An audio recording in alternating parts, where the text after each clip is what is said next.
Elliot Roe, welcome to the Buy Then Build podcast. Hey, thank you so much for having me on.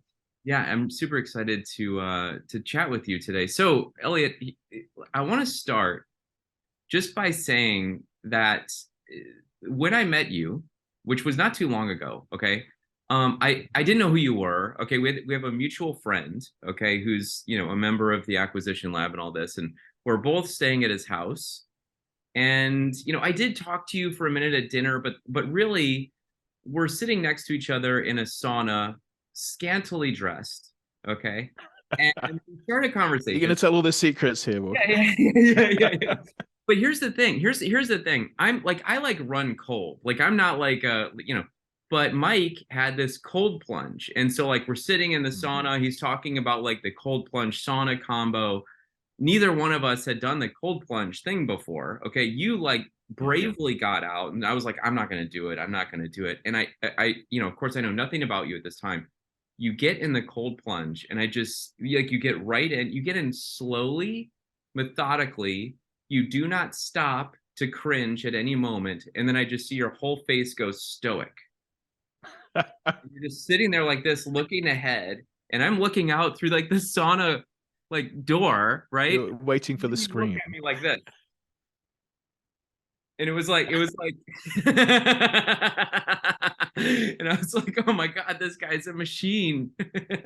What was going through your head when you were getting in this? Um, I think it was this is cold. Like this is really cold. This is much, much colder than I thought it would be. Yeah.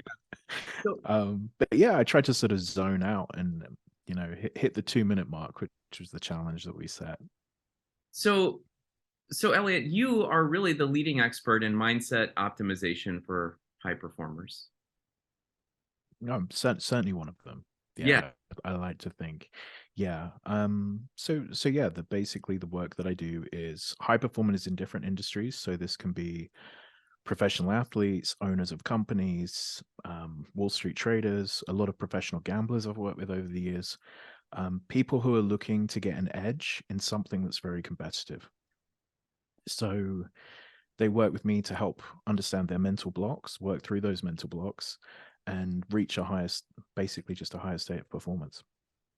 So Elliot, you believe that mindset is the key that unlocks a person's full potential. Is that true? Yeah, so I would say the way that mindset plays into all of this is if you don't know what to do, you should be working with a strategy coach. So, hey, I'm looking to move into a new industry. I don't know much about the industry. You need to be working with a mentor to show you the ropes, give you an idea of the direction to go, show you the mistakes they've made in the past, etc. The work that I do is much more, I know the game plan, but I'm not doing what I know I should be doing. So if there's any part of your life where you know you should be phoning up those investors, but you can't bring yourself to have those meetings. You know you should fire that member of staff, but you're too uncomfortable to fire them. You know you should be public speaking, but you feel awkward setting up, going on a stage. That's when my work comes in. Mhm. So it's helping people overcome those issues, but they have to have the strategy part in place. So let's say I've worked with a large number of professional poker players. I can't teach someone to play poker, but I can help a poker player who knows what to do follow their own game plan when previously they weren't able to follow their own game plan because the emotions were too high.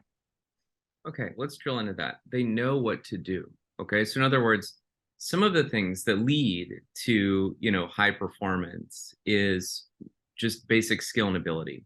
Okay, Hmm. or advanced skill and ability. Okay, and you're telling me that they know what to do, but what I'm wondering is like, what are the sort of building blocks of high performance, right? Like, what are the sort of things that will engineer us living to our full potential? I mean, there are a lot of different pieces to high performance, um, but I would say the first is um, ideally being in an industry where you have some kind of natural advantage. So I'm particularly well suited personality wise to my job. I think that gives me a massive advantage over people who wouldn't be personality wise well suited. How good are you at taking risk? Is that something that's comfortable for you? Is that something that's uncomfortable for you? If it's professional sports, if you want to be an NBA player, are you 6'8" and above? Are you not? Like, there are certain advantages that's a big part of high performance, is having that naturally born edge in some way. We then have to look at the work that you put in for the strategy, the effort of the game. So obviously in sports, that's the training that the person puts in. In business and industry, it's studying the subject, it's experience number of years working in an area. And then you also have sort of exercise and life balance and health. I actually think, and sleep, actually, I think they're sometimes people, really don't think about quite how important those pieces are in the puzzle of high performance. Um, and then it's being able to get out of your own way. And that's the piece that I work within. So fear of failure, fear of success, procrastination issues. That's the piece of the puzzle that I help with out of all of those. Elliot, do you leverage or use personality assessments in your line of work at all? I assume the answer is I no, but use I want to no, ask. I mean, I usually get my clients to fill out something called a version of it called inner metrics, but I find quite useful. Yep. Where I find it most useful is only if we see inconsistencies between what gets covered in my intake and what the form is showing. Okay. So that's usually the biggest value I get out of doing those personality assessments. Um, so that's how I utilize it in my work. I don't put a ton of weight in them, because really what you're doing with any kind of assessment like that is you're putting your answers in one format and then it's producing a graph. So it's basically feeding back the data you're putting in. It then feeds you back the data, and everyone says, yeah, this test, it knows me. And obviously there's some truth, there's some value in them, but it's really where I see that inconsistency that I find it most interesting. And Elliot, the reason I asked that is because I went through a period myself where I became sort of probably over obsessed with different personality assessments and kind of took every one I could get my hands on. And one of Mm. the things that I learned about myself by doing that is that I'm personally very driven, right? I'm very ambitious, and when I think about high performance, it's something that I'm driven to do, sort of in it's some foundational Innate. level. Yeah, yeah, yeah. Yeah. And I guess my one of my questions for you was along the lines of, you know, you're focused in mindset optimization for high performers, and my question Mm. is someone innately a high performer, or is it mindset, right? Because if they really want to reach their full potential, but like they don't know how, can they leverage a mindset coach to sort of work through that level of challenge? Or do you think that people must be already driven or identify as a high performer before they can reach their full potential? Um, so interesting question.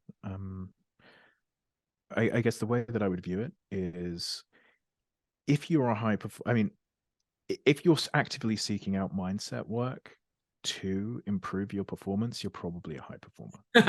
So I mean, that's the starting point.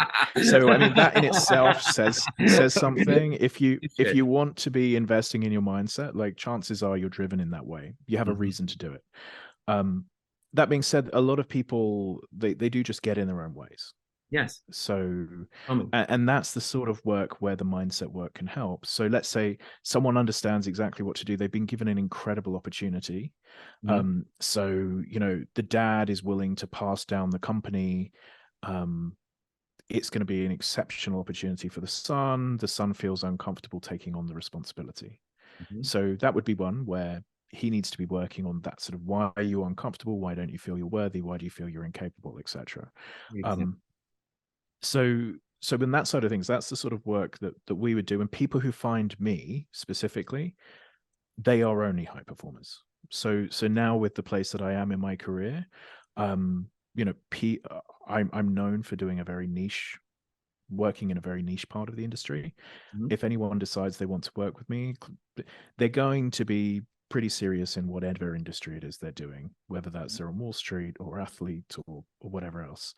Um, but I think it's really the important part to think of is, are you struggling because of a deficit of information, or are you struggling because you're incapable of putting that information into practice? And that's the sort of the focus where I'd say, if you're thinking about working on your mindset, it's like, am I holding myself back? Am I feeling a physical sensation that's stopping me doing what I should be doing? Am I Mhm. feeling an anxiety, a tension? Am I struggling in meetings because I'm stuttering and stressed? Am I not allowing myself to be in the right meeting rooms in general? um, that's really more of the mindset work, and that's the sort of the key piece. Thank you. Let me ask you this question. So, obviously I work with a lot of people interested in acquiring a business, and usually their first one. Mm, Okay. yeah, And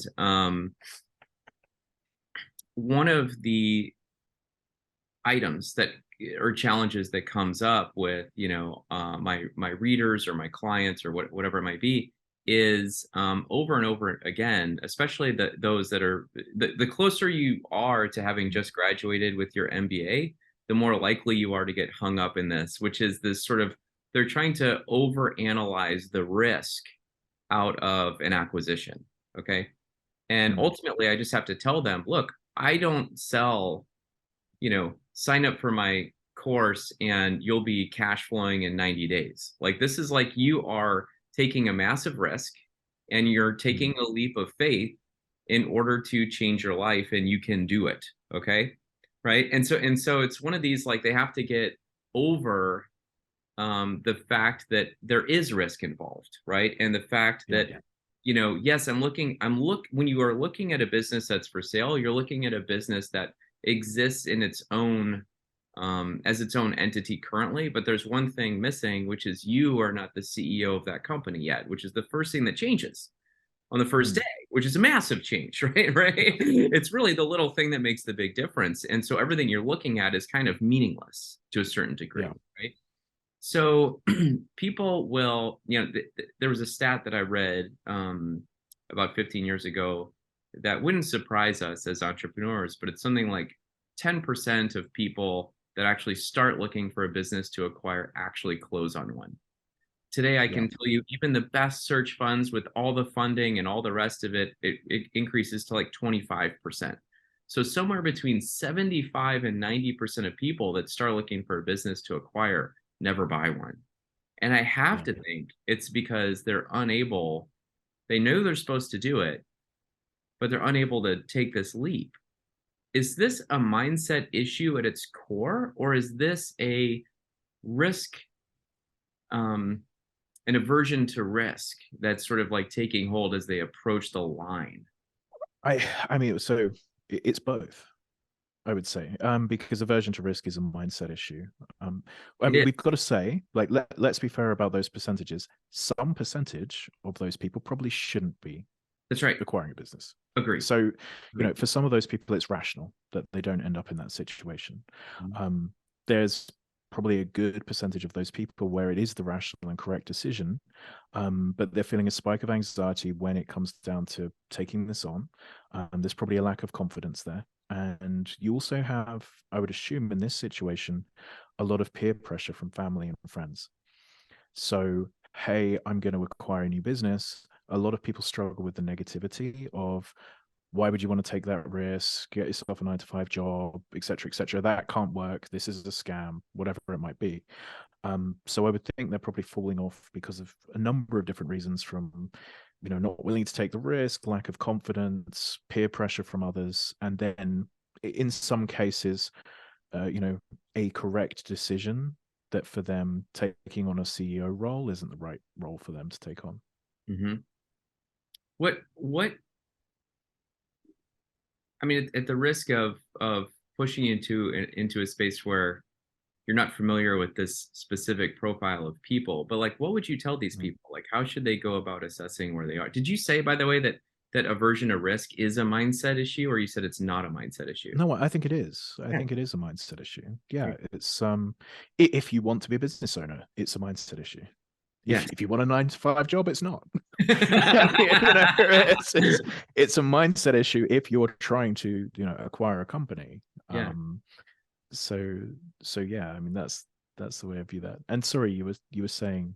Well, let me come back to that question. So one of the things I want to ask you about is that you are, without a doubt, the number one mindset coach for poker players, right? But you also Yeah, work with all these other people that you highlighted. I mean, Olympians, right? I mean, you work with yeah. Olympians, you work with Hollywood actors, you've got Wall Street traders, like all these people, right? Entrepreneurs, obviously, executives. Um, what is it that all of these people have in common? It really is self-sabotage. I mean, everyone is sabotaging themselves in some way, and that's why they're reaching out to me. And a lot of the time, they're not even quite sure what that self-sabotage is, but they just have a feeling they're not living up to their full potential. Um, and as we dig into it, there's usually some gap between this, like, as I keep repeating, sorry to bore you guys, the gap between this knowing what they need to do and what they're doing. So one of the exercises I'll often have clients do is think about whoever in the world is number one in your industry. So who's number one in your industry? What are the things that they're doing that make them number one in the industry? And Mm-hmm. they'll create a list. Like they're doing this on social media, they're doing this in public speaking, they're doing this here, they're doing this here. And then I'll say, okay, and now I want you to put a tick next to the ones that you're doing. And 50% of the list, they'll tick that they're doing those things as well. And there's usually about a 50% gap or 20% gap where they know what the number one person in the world is doing in their industry, and they're choosing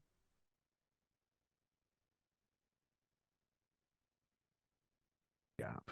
This is a mindset issue because they're choosing to not do the things they know they should be doing.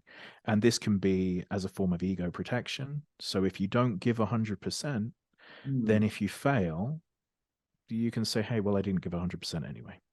So that comes up an awful lot. There can be fear of putting in the full effort. There can be fear of success. Some people, they reach a certain level of success and they start to notice it's lonelier at the top. And that's a real thing. Mm-hmm. If you're living in your local area with your friends and family and everyone's making somewhere between 50 and 100,000 a year, when you start making 300,000 a year, it's a bit uncomfortable. And when you start making 1 million plus a year, you're viewed differently to your friends and family, and then you sort of find yourself in a new peer group, and things start to change. There's a lot of resistance that comes up for people as they start to progress in industries, and that's something that I see in almost every industry where someone has this extreme success, someone becomes a high performer, and they change their life substantially. The other parts of their life change as well, and they need to be ready for that and aware of that. And oftentimes, a lot of resistance comes in when they want to be doing better than their friends and family, but they're sort of holding themselves back from reaching their full potential because they're scared it's going to create a rift in those relationships. When I think about, I mean, I love the clarity in which you speak about if you know what to do, if you don't know what to do versus I know what to do and I'm not going to do it, right? Mm, And here's where for me it gets a little muddied, right? Like when I think about poker, okay, I mm, think about a game with rules and a set number of cards and a certain number of people, right, and a yeah, table, okay. And I do want to drill into what's going on between the years here. Okay. But when I compare that sort of playground or environment to entrepreneurship, okay, yeah. often it's like sometimes I predict, and I just want your thoughts. Sometimes the self sabotage comes in the fact that there is no way to have all the information. There is no Uh, right answer necessarily. Like it's sort of like I'm at all these forks in a road and I don't know how to deal with all this stuff happening at once. and we can't solve for you suddenly understanding everything you need to do. Yeah. Um, but where it comes in handy is this, hey, I mean, the biggest one, CEOs so frequently struggle asking for investment and perform poorly in those investor meetings. Like it's just standard. They Yes. hate asking for money. They hate being in the subordinate position. They're used to being either the founder, the CEO of the company. Putting the hand out is extraordinarily uncomfortable. They know they should be doing it, and they often leave it too late to go and ask the money. And then they end up in a position when they're under even more pressure and they end up with worse terms, Hmm. right? I'm not saying, hey, there's 1,000 decisions you need to make in your company. Some of them you know what to do, some of them you don't, but you know that you need that money in November. We shouldn't be trying to start sourcing that money in October because you found it uncomfortable. Yeah. Right. And it's those sorts of, or the member of staff who's got a very strong personality and they're destroying the culture of the company. Mm-hmm. But the CEO is uncomfortable facing them because they know it's going to be a very awkward conversation when they let that client, that member of staff go. Mm-hmm. And there's the potential for a legal case because the person's litigious. And the having to face these difficult situations, which are going to allow the business to then expand past that point. Mm-hmm. So it's those sorts of things I'm talking about. Obviously, no one's ever going to have all of the answers. There are too many data points to know Yeah. everything in business, Yeah. but there are certain things that they should be doing. An easy one, which I mean, it's like sales calls. When people are in a sales type business, the number of phone calls they make relates to how many sales they make. Period. Like it's just it's Yeah. it's basically that simple. If you make 100 phone calls, you'll do better than if you make 10 phone calls. Mm-hmm. So many salespeople struggle to pick up the phone because they hate the rejection. Wow. And Okay, gotta get I'll have these, and, it. and they know what to do. Yeah. So it's these moments, as I say, it's not going to be in every facet of the business, but there are going to be certain facets of the business. There's going to be certain types of self-sabotage that people see where, as I say, that like this wealth thermostat, they're comfortable with their business making $1 million a year, but it's done that for the last 5 years. Why hasn't it grown? It hasn't grown because they're self-sabotaging in some way. Hmm. And we want to look at where that's coming from. And it might be 1 million, it might be 5 million, it might be at $10 million. Sure. But there's some kind of self-sabotage that's stopping them push through that resistance. And if we can understand where that's coming from, what program created that in their childhood, unwind that so they're then comfortable Mm-hmm. running their business at its full potential, we sometimes see these extraordinary changes in the direction of companies or performance in athletes or profit for a trader, those sorts of things. I mean, when I think about someone who's, say, a trader, okay, Hmm. I'm sort of reminded of oh, what's that guy and what's that book? Seven Habits of Highly Effective People. And you had the two circles, right? The little circle inside the big circle. And the little circle is things within my control, and the big circle is Hmm. things outside of my control. When I think Yeah. about, you know, poker and entrepreneurship, I can see that outside circle. But when I think about like Wall Street trading, it seems to me like Hmm. everything is out of your control. Well, but again, it's following a strategy. They know the strategies they should be following. So the classic one with the trader. So let's say I'm dealing with a trader. We'll make it easier and say rather than on Wall Street. So rather than in a firm where they have set rules, they're trading their own money from home, Okay. maybe very very large sums of money. Um, Oftentimes, the issue that traders will present to me is when they start to lose, they start chasing those losses because they don't want to finish the day on a loss. Yeah, right. Got it. So they stop. They'll create a framework that they should be trading on that day with the way that the market is, and as they start to lose, instead of continuing to follow their game plan, so they should be stopping when they hit a certain number. Instead of doing that, they double down and they double down. Um, and that's the sort of area where a trader can control that. Mm-hmm. That is something that's within their control. They can't control the market, Yeah. but they can follow the game plan they created. And when they start to trade emotionally, obviously sometimes they're rewarded and they get their money back and it feels good. Unfortunately, most of the time, when you start making desperation trades and you start chasing your losses, you have an extraordinarily large loss. So it's removing that emotion of like this, oh my goodness, I failed today, I have to make it back, to I'm a trader, I'm going to have some winning days and some losing days, but I'm going to follow my process that I believe is profitable over the year, and over the year I'll make money. And it's moving them into that long-term mindset rather than short-term like retaliation trading. I'm sure the situation has occurred where a poker player has come to you and they're just on like a massive losing streak and they're like, I just can't Mm. win anymore. Like, what's going on? Yeah. Um, you know, I mean, what's going on? um, well, typically it's this people get worse as they get stressed. You know, Yes, we're talking about a very complex mathematical game. It's drastically more complex than it looks from the outside. yes. Um, and they have to process that information very, very quickly, and they have to continue following their game plan. And they have to do that in emotionally difficult environments Hmm. where they're feeling picked on, they're feeling judged, they're concerned about the money they've already lost. And because of that, again, this desperation comes in. And oftentimes, if they look through their hand histories, they'll find that there are hands where they were hoping to get lucky Ah, instead of hands where they were making the correct decision. And that's what tends to happen when people go on these downswings. So they're starting to lose and they feel like, hey, you know, my luck has to turn around. I may as well get it in with this hand. What does it matter anyway? And then that snowballs and snowballs and snowballs. Um, and, you know, oftentimes that leads to an elongated downswing. And they're less confident when they turn up at the table. Um, they oh, start that's playing more passively. Usually they start playing more passively after a certain time. They're no longer profitable. And they sort of end up in this place where they're just no longer the player that they were before until they work through that. that's an incredible insight, Elliot.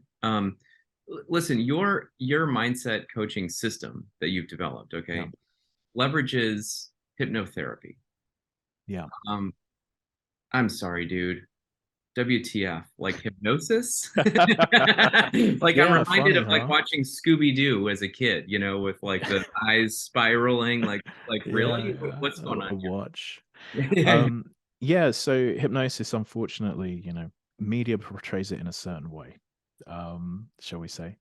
I do hypnotherapy, so there's none of this. There's no swinging watches. There's no making people dance. It doesn't work like that. It's like a form of guided meditation that allows you to reach a deep subconscious state, and you can basically process memories in a different way. So, when you think about what hypnotherapy looks like, the sort of work that I'm doing with clients, you get into this very relaxed state, the same way you would with any meditation. But with meditation, what you're looking to do is you reach that state, your thoughts come in, and then with meditation, you're looking to release those thoughts and go back to following your breath. That's traditional mindfulness meditation. So you're in a very relaxed state, thoughts come in, you let go of the thoughts back to your breath. And that's the action of meditation, and you're practicing refocusing. With hypnotherapy, you're getting to that same trance like meditative state. But instead of letting go of thoughts, you're focusing in very specifically on an individual emotion. So, anxiety, frustration, self sabotage, whatever it might be. And as you focus in on that, you're processing it in a much more vivid way than you would be in a waking conversation. So, that anxiety, you're going to start to feel that anxiety in your body, feel it in your stomach, your chest. And then I'm going to say, I'm going to count you back to another time in your life you felt this way. Five, four, three, two, one. What's the next time you think of? And they'll start bringing up a series of memories that demonstrate the lineage of that particular anxiety issue, perhaps. And then eventually we usually reach a core memory, something around a lot of the time feeling worthwhile, feeling loved by parents, or feeling threatened in some way. And then we look to reframe that memory. So we're effectively overwriting the memories. Memories are malleable. Even if you think back now to something that happened in the past, it's going to be a very slightly different version of how you've thought about it before. And by going back to these memories, we can reduce the emotion, the stress held within that memory. So that trigger is no longer there. So let's say the issue was school bullying, and it brings you back to a memory of being 7 years old and you're being punched by another 7-year-old kid in the playground. To 7-year-old you, that was life and death. Like, all of your adrenaline be firing, you'd be scared for your life. This is the most serious thing that's ever happened to you in your life. um, to 35-year-old you, looking back at this memory, this is two 7-year-olds having a fight in the playground, and it's not life and death. So we can reprocess this memory from an adult perspective. And instead of this being a life and death situation that our subconscious has to learn a program from to keep us safe moving forward, this is just a fight we had when we were 7 years old, and unfortunately we lost. And by reframing and changing that, those triggers just don't fire in the same way when the stimulus comes up in our life. When you're working with a patient, sorry, with a client like this, Client, yeah. is it is it dialogue when they're in this meditative Yeah, state? so that they're speaking probably 80% of the time. I'm speaking around Oh, 20% of the time. is Yeah, that so right? this isn't, so you're probably picturing hypnotherapy with sort of me telling people to feel a certain way. This is much more like a therapy session done in a deeply relaxed state, Okay, is a better way of describing it. Yeah. got it. Wow. Okay. Like, how did you first get into all of this? Like, let's talk about Okay, Elliot. so Man. Like, I like, had a yeah, random entrance into this. So I'd been working in investments and investment property and solar energy investments and things. And I had a really bad fear of flying. Someone recommended a hypnotherapist, and went to the hypnotherapist, was as skeptical as you just were. Okay, yeah, what is this? yeah. And she took me through this process. So what does it feel like when you think of getting on a plane? For me, I felt physically sick, and she took me back through these memories. The next memories that came up were turbulence on planes, which is obviously quite obvious that that would be one of the triggers. Ah, And then an early memory came up of me being at my granddad's house, being shown a picture of a small plane and told it had crashed and killed his business partner. oh my gosh. Right. And this wasn't a memory that I was conscious of. Um, so have the session. She works through it in the way I just described, reframing it. Come out of the session, I felt differently about flying. And I called my mom and I was like, hey, this memory came up in hypnotherapy. Is it real? And she was like, yeah, that happened. And I was like, oh, I didn't consciously remember it, but this is actually completely explains why I had a life and death fear of flying, because child me was shown like planes are dangerous. Yeah. Your granddad might have died, is how I framed it. So by working through that, I wasn't scared of flying anymore. Because of that, I was like, I'm going to learn this because it's too interesting not to learn. I was just like, it's just too interesting not to learn this. I went, found a comprehensive course, and I went and got trained, and was expecting it to be a side hobby. So, I meet friends, they say they're scared of spiders, and I'm like, oh, I can cure that. Like, this will be fun. And basically started doing that. And if you get good results, everyone tells their friends. Yeah. And quite quickly, it became like I was finding this really fun, and I was making decent money. It started to build as a business. And I was like, I can either keep on chasing money in things like investments, which is always a bit of a hard slog, Mhm. or I can actually do something that I love. And I switched to hypnotherapy. Then I started working with some poker players. I started working with some UFC fighters, had extraordinary success in both. I think in poker, I think it's close to $200 million my clients have made now. They've won all of the major tournaments. I had a few UFC fighters win the belt. And from those things, people they started telling their friends in business, on Wall Street, etc. Um, Now, I mean, predominantly business clients, because it's uncapped. So obviously, if I'm working with someone in a business, those businesses can continue to grow. So I've worked with people, multinational CEOs of multinational companies, those sorts of things. So yeah, it's been an interesting ride over the last, yeah, I think 12 years now. And when did you marry hypnotherapy with high performance? Like, it happened in that story there, but like, what was So the little thing that made the big difference so where it went from spiders and flying on planes to high performance? I realized, the earliest part of it was I'd started working with some social golfers and seeing their scores improving when they were putting, Huh. because they were no longer as anxious in high pressure moments. Um, Huh. because I saw those results, I had a friend who worked in the poker industry, and she said, hey, if you're helping golfers, these poker players get stressed and it costs them millions of dollars. You should probably try that. So I basically went on a poker forum and offered free sessions to poker players to prove concept. And then they started doing extremely well. Um, and then I started to see that actually everything, whatever it is at high performance, is if you're allowing the pressure to damage your performance, this is a modality that can help relieve that pressure. Mhm. So it doesn't matter what it is. It doesn't matter what sport it is. It doesn't matter what type of gambling it is. It doesn't matter what type of trading it is. It doesn't matter what business it is. If there's anywhere where someone's anxiety, their self sabotage, their stress is impacting their performance, if we can remove those anxieties, their performance will in turn improve. And so far, that thesis has proved pretty strong. Wow.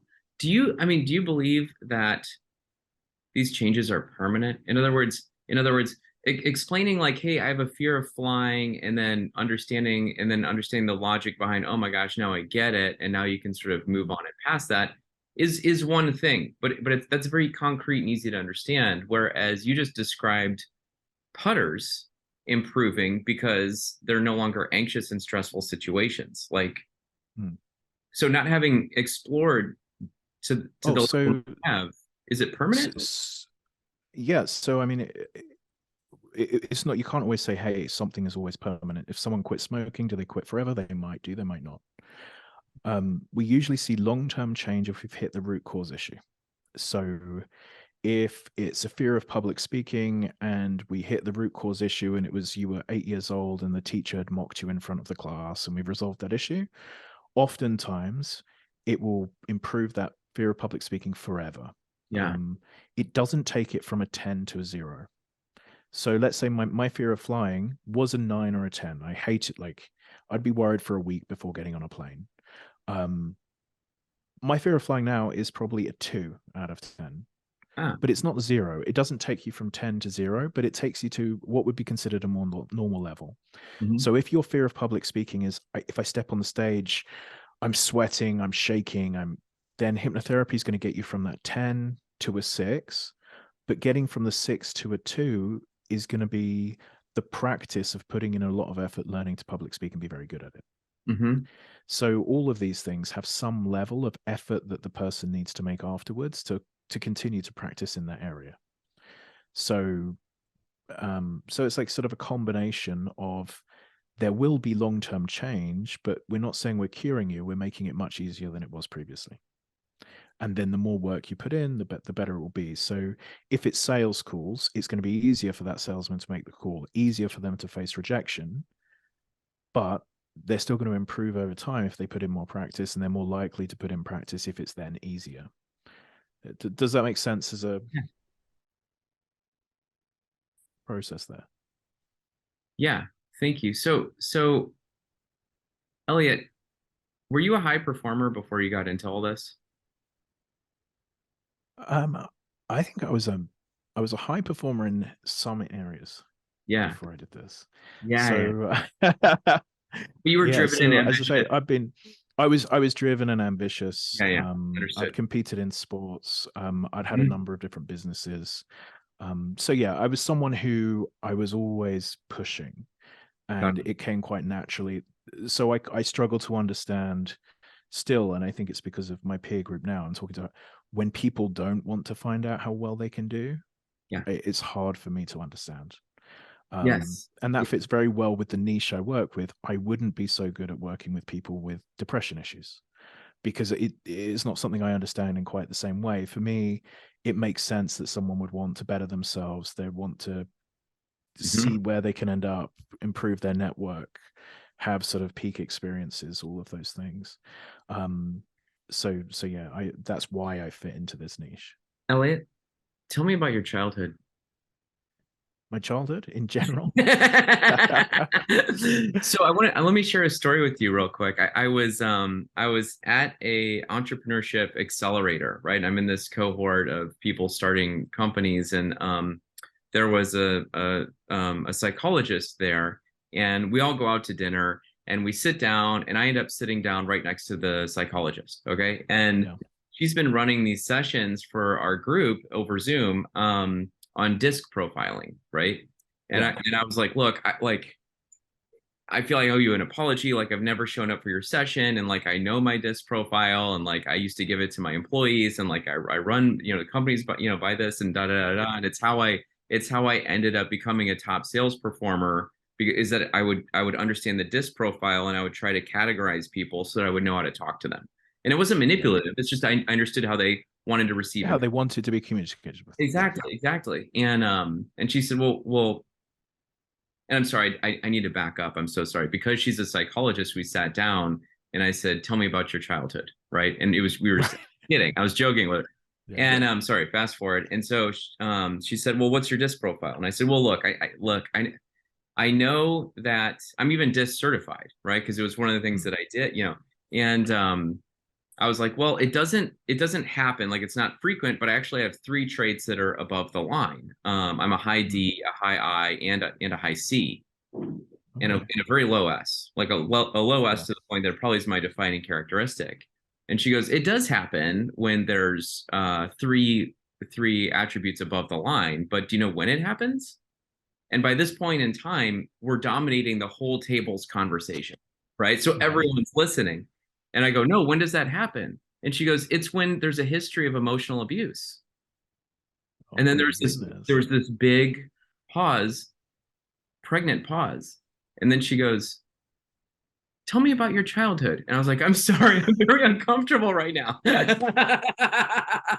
And she's like, I'm glad you have those boundaries. I'm glad you recognize those. Anyway, Elliot, the point is that she then goes on to explain that many entrepreneurs have this history of like emotional abuse on some level. And so the reason Hmm. behind their drive and ambition is that they're trying to prove, their own worth, like to the external world and maybe to I, themselves. I I definitely think certainly with the number of high performing clients I've worked with over the years, where when we talk about their childhood, and one of their main initial motivators is proving to their mom or their dad that they're valuable, like Mm-hmm. proving someone wrong. Mm-hmm. So for many entrepreneurs, that's Yeah. something that comes up often. Yeah. Um, Unfortunately, that is sort of an extrinsic motivation like that. It takes you so far, and then there starts to become some issues. You sort of lose motivation past a certain point, especially when you move past where your parents reached. It can then be quite difficult. You can cap yourself sometimes. Right. So it's like Um, you won. You but beat them. yeah, sorry, because It's you've won. Yeah, you've won the game. So now what? And right. there's no happy ever after. So you haven't won the game, and now you feel good for the rest of your life. You've won the game, and you've gone, oh, okay. It And the sucks. thing that was Now what? pushing you, there's yeah, Yeah. yeah, next. Um, and that's why enjoying the journey is so important. Because obviously you're going to be in this situation where um, you need to actually enjoy what you're doing in the day to day. Because even if you have the $10 million exit, the $50 million exit, I work with people who they're in the hundreds of millions, and it doesn't mean they're happy all day long every day. It doesn't fix all of the issues. It just gives you more options. Um, and I think it's important that people understand that eh, the journey has to be part of the enjoyment. Like it has to be where you're getting some of the value. Like I want to turn up to work. I want to do my sessions. If I won the lottery next week and I'm worth, I don't know, however much money you make over here, $200 million of the lottery, I'll still be doing client sessions because I find it so fun. And I would recommend looking for something in your life that you're doing where you want to turn up to work whether or not you get paid. And from what I've seen is if you're in that situation, you end up being paid pretty well because Yeah. people can tell that you love it. That's right. If you love baking cakes and you bake the best cakes in the country, your wedding cakes are unbelievably expensive, but you just like making cakes. But you have the most expensive ones because it's just that's what happens. And Mhm. I would say if you can look for something like that in your life, that's a really key thing to do. I love that. That's incredible. Um, Elliot, most people, okay, when they buy something, okay, Hmm. it's because they have a pain they're trying to solve, right? There's like an immediate Yeah. pain that they're trying to solve. And, when I think about, you know, poker players, right, I can start to see where your clients are experiencing a pain that they're like, hey, help me, right? Yeah. What is the pain that entrepreneurs have that they don't know that they have that you can help them with?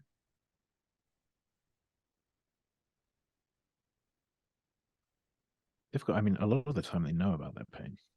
Like they can feel it. So um I would say the key thing is just understanding that anytime there's a big physical sensation around anything you're supposed to be doing Yeah. that's holding you back, that's what I help with.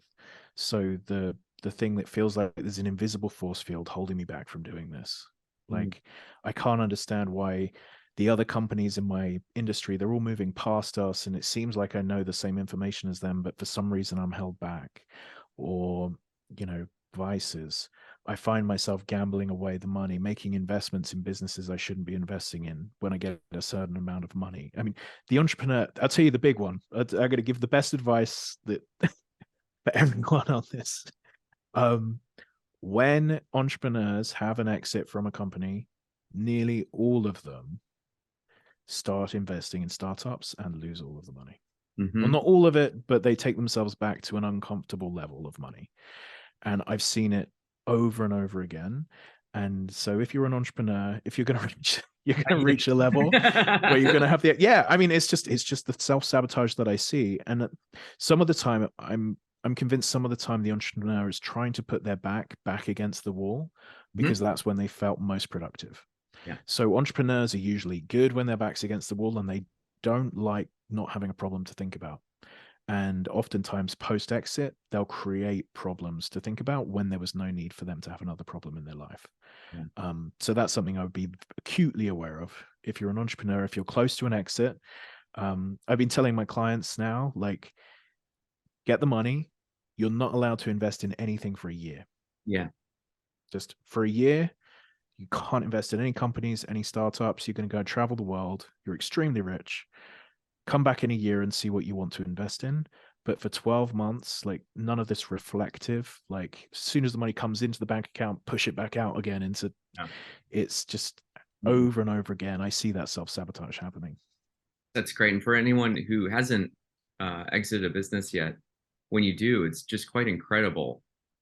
People come out of the woodwork with their hands out. It's you don't, Yeah. it's like everyone can smell it that it's happening. Everyone you know is going Everyone to you ask you know. for Yeah, money. yeah. It's And it's the ideas are going to sound really good. They'll sound really, really good. yeah. Yeah, it's amazing. Okay, so like I look, Elliot, if people want to learn more about you, Yeah. where can they go? My website's elliotroe.com. I have an application on iPhone and Android called Primed Mind. You can download it for free, listen to hypnotherapy audios. And then I also have a team of coaches through elliotroe.com. You can find you can apply for coaching. So we've got coaches at very different price points. So if you're listening to this and you're thinking, hey, I'm not a super high performer, but I want to be working on myself, we'll have a coach who's right for you. So just use that website, fill out an application, and we'll find the right coach for you. That's great. Elliot, is there anything else that I didn't ask that I should have asked, or any final words that you'd love to leave with the audience? Um, I guess final words wise, something I like to say quite a lot on these podcasts is you're not your issues, and I think it's really important to understand. Um, I'll have a lot of people that say I'm an anxious person, I'm an angry person, I'm a procrastinator. All of those things, they're just things that you've learned through your life as a survival mechanism. So you've learned to be anxious because it was useful at some point. You've learned to be angry because it's useful at some point. You've learned to procrastinate because it's been protecting your ego in some way, usually. Um, Start to define those as things you've learned, and it becomes a lot easier to make changes. If you say, I am something, it's hard for your mind to see the space to make a change. But if you say, oh, I learned to be anxious, then that's something you can unlearn. And I think that's a very powerful mindset to at least as a starting point for any form of therapy, counseling, coaching. Sort of see it as you're ready to unlearn some negative behaviors that perhaps once were useful when you were 8, but you don't need to bring the 8-year-old you to the conference table. Elliot, what an eye-opening session. Thanks so much for your time today. Great to be with Hey you. man, thank you so much for having me on.